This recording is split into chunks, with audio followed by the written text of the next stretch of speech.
स्वागत है आप सभी का अखंड भारत टीवी में। मैं हूं आपके साथ निशा लखवाल और रुक करते हैं इस वक्त की बड़ी खबर का। हमारे संविधान में गुरुदेव शब्द यूज किया गया सोवरिन, हम संप्रभु हैं। लेकिन अगर आप ध्यान से देखें, गुलामी के नाम चल रहे हैं, गुलामी के निशान चल रहे हैं, गुलामी की कुरीतियां, गुलामी की कुप्रथाएं, गुलामी की पुलिस व्यवस्था, गुलामी की न्याय व्यवस्था, गुलामी की प्रशासनिक व्यवस्था, गुलामी की व्यापार व्यवस्था, गुलामी की टैक्स व्यवस्था। अगर आप व्यवस्थाओं को देखें तो पता चलेगा जो चल रहा है ये हमारा अपना नहीं है। या तो ये 15वीं शताब्दी के बाद शुरू हुआ या तो 18वीं शताब्दी के बाद शुरू हुआ।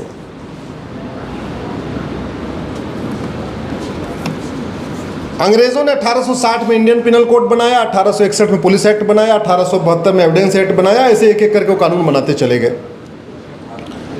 अब उससे हमें मुक्ति मिलेगी। इसमें 5-6 बड़े अच्छे काम हो गए हैं। पहली बात तो कई अपराधों को इसमें शामिल कर लिया गया जो अलग अलग थे। जैसे अलगाववाद को भी इसमें ले लिया है, आतंकवाद को भी इसमें ले लिया है, तारीख पे तारीख रोकने के लिए टाइम बाउंड जजमेंट सिस्टम दे दिया है। पुलिस अनलिमिटेड समय तक टाइम जांच करने नहीं करेगी, बल्कि एक टाइम के विद इन चार्जशीट फाइल कर देगी। जो नए नए तरीके के अपराध हो रहे हैं उससे निपटने के लिए इलेक्ट्रॉनिक एविडेंस को भी अब एविडेंस मान लिया गया। हमारे देश में पहले इलेक्ट्रॉनिक एविडेंस माना नहीं जाता, आज भी नहीं माना जाता है। 1 जुलाई के बाद माना जाएगा।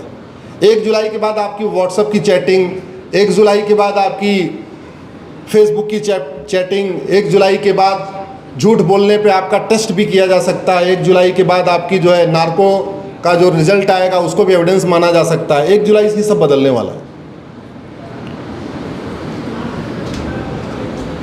एक बड़ा फायदा ये होगा कि कई बार ऐसा भी देखा गया कि पुलिस 8 महीने, 9 महीने, 10 महीने तक जांच करती रहती है, कोई लाइबिलिटी नहीं है।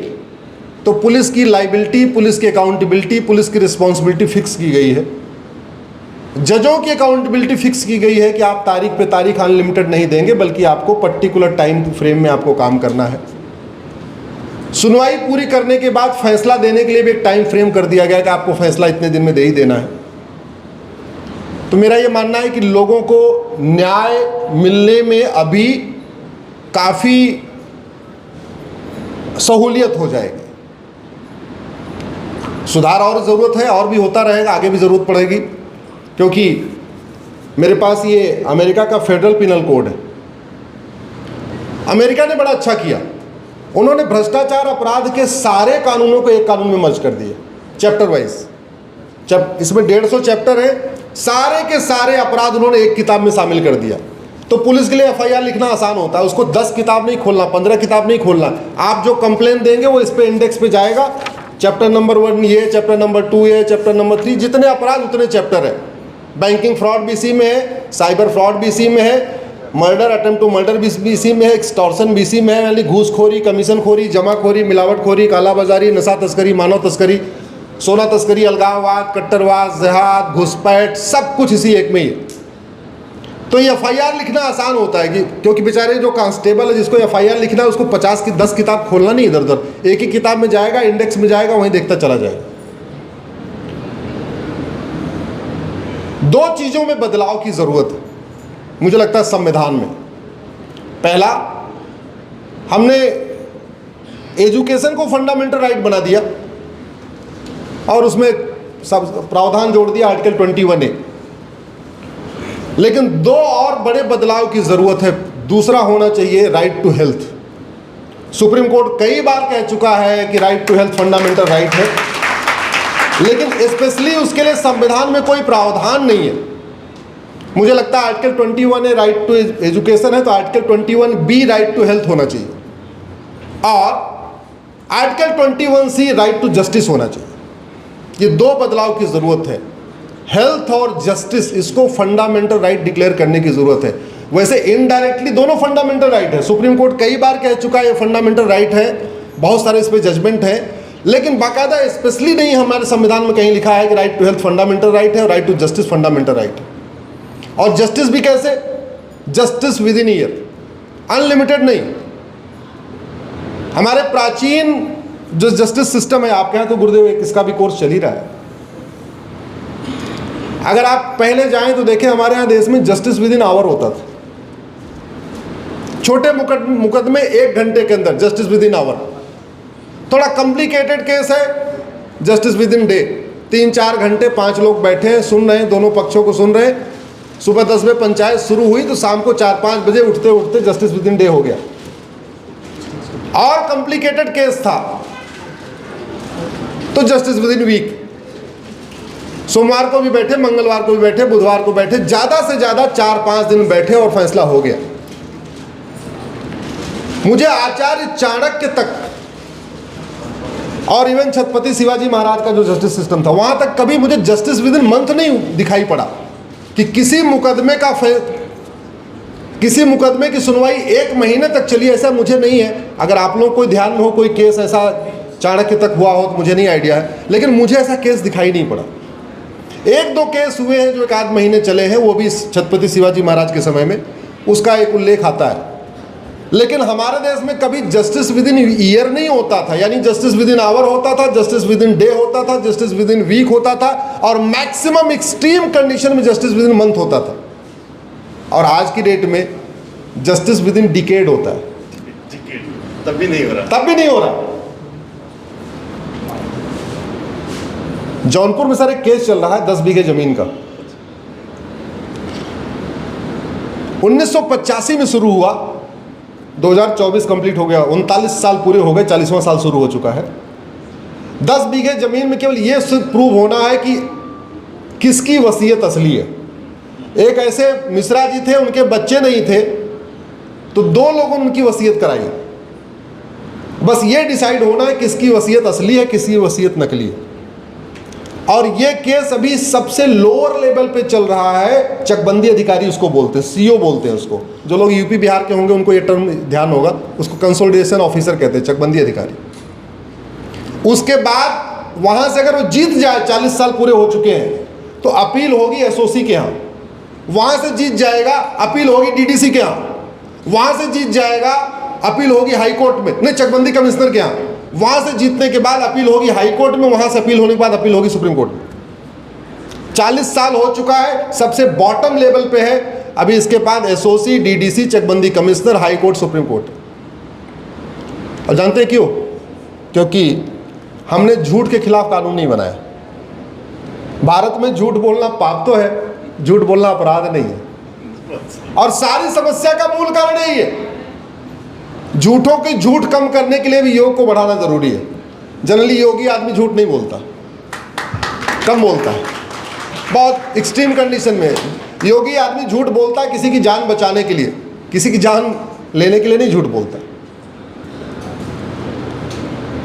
तो झूठ को गंभीर अपराध घोषित करना जरूरी है, स्वाभाविक सी बात है। उसके लिए भी संविधान में संशोधन करना पड़ेगा, क्योंकि आर्टिकल 19 में फ्रीडम ऑफ एक्सप्रेशन लिखा हुआ है, लेकिन ये नहीं लिखा हुआ है सच बोलने की आज़ादी है, झूठ बोलने की नहीं।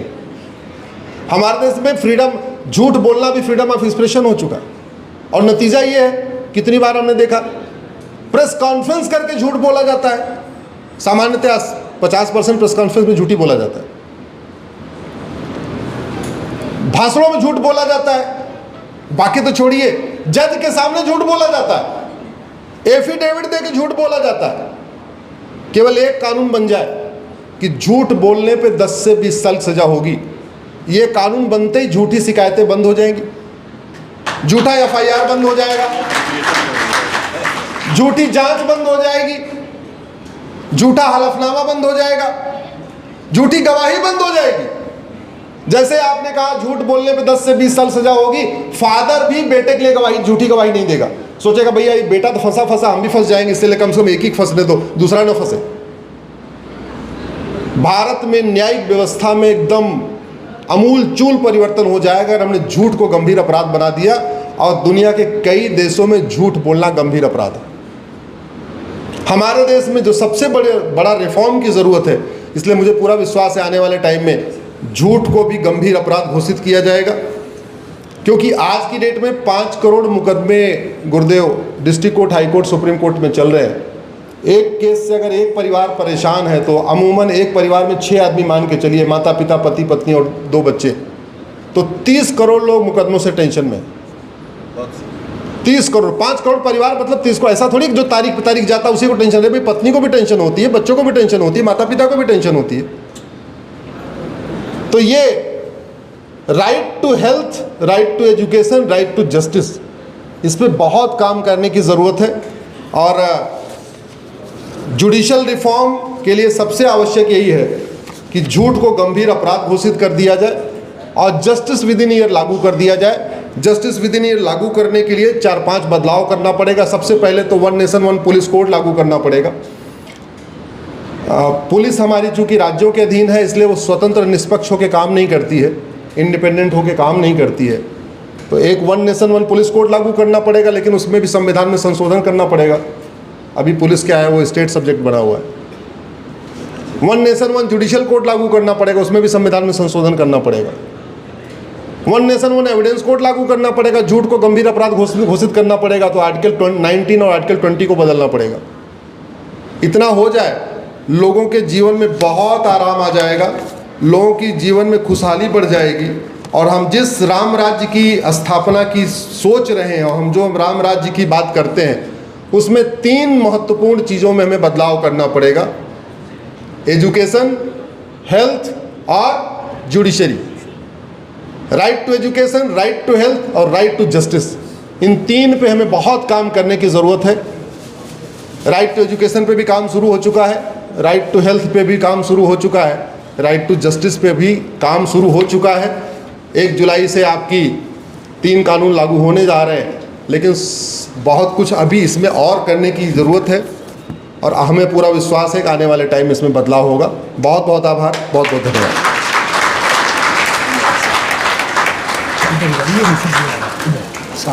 खबरों के लिए बने रहिए अखंड भारत के साथ। हमारे चैनल को लाइक कीजिए, शेयर कीजिए, सब्सक्राइब कीजिए। धन्यवाद।